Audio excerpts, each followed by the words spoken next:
প্রিয় দর্শকেরা, সত্যযুগ, ত্রেতা যুগ, দ্বাপর যুগ এবং কলিযুগ, এই 4 যুগে ভগবান বিষ্ণু এখনো পর্যন্ত 9টা অবতার নিয়েছে এবং কলিযুগের শেষে ভগবান বিষ্ণু কল্কি অবতার নেবে। আজকের ভিডিওতে আমি আপনাদেরকে বলবো ভগবান বিষ্ণু কোন যুগে কোন অবতার নিয়েছিল এবং কেনই বা ভগবান বিষ্ণুকে অবতার নিতে হয়েছিল। চলুন সমস্ত ভিডিওটি বিস্তারিতভাবে আলোচনা করি। আজকের ভিডিও শুরু করা যাক।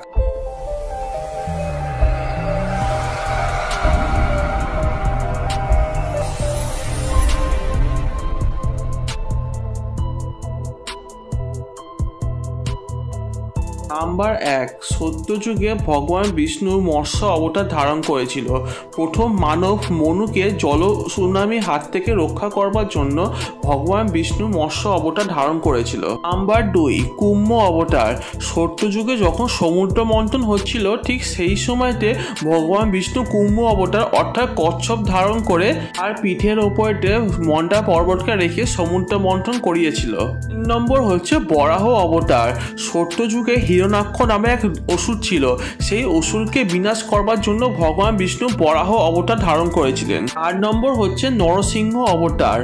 হিরণ্যাক্ষ অসুরের পুত্র ছিল প্রহ্লাদ, তিনি ছিলেন ভগবান বিষ্ণুর পরম ভক্ত। এই প্রহ্লাদকে উদ্ধার করবার জন্য এবং হিরণ্যাক্ষ হাত থেকে বাঁচাবার জন্য ভগবান বিষ্ণু নরসিংহ অবতার ধারণ করেছিল। 5 নম্বর হচ্ছে বামন অবতার।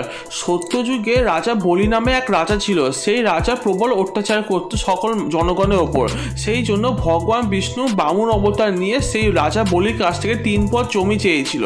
এইভাবে ভগবান বিষ্ণু বামন অবতার ধারণ করেছিল। 6 নম্বর হচ্ছে পরশুরাম অবতার।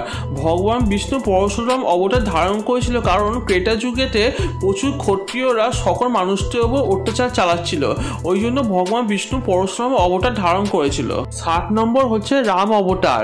সমাজের মর্যাদা রক্ষা করবার জন্য এবং নারীদের সম্মান ফিরে পাবার জন্য এবং অধর্মী রাবণকে হারাবার জন্য ভগবান বিষ্ণু রাম অবতার ধারণ করেছিল। 8 নম্বর হচ্ছে শ্রীকৃষ্ণ অবতার। ভগবান বিষ্ণু কংসের হাত থেকে পৃথিবীকে রক্ষা করবার জন্য দ্বাপর যুগে শ্রীকৃষ্ণ অবতার ধারণ করেছিল। 9 নম্বর হচ্ছে বুদ্ধ অবতার। ভগবান বিষ্ণু কলিযুগের শুরুতে বুদ্ধ অবতার নিয়েছিল এবং পুরী জগন্নাথ মন্দিরে জগন্নাথকে বুদ্ধরূপে পুজো করা হয়। 10 নম্বর হচ্ছে কল্কি অবতার।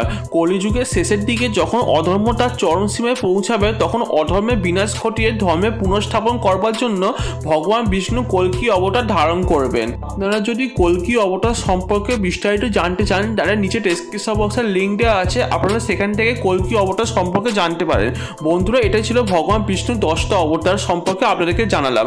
আজকের ভিডিওটা আপনাদের কেমন লাগলো আমাকে অবশ্যই কমেন্ট করে জানাবেন। ভিডিওটা যদি আপনাদের একটু ভালো লাগে তাহলে অবশ্যই লাইক করে দেবেন। আর এরকম ধরনের মাইথোলজি রিলেটেড ভিডিও দেখবার জন্য আমার চ্যানেলটাকে সাবস্ক্রাইব করে পাশে বেল আইকনটা প্রেস করে অল সিলেক্ট করে দেবেন। দেখা হবে পরের ভিডিওতে।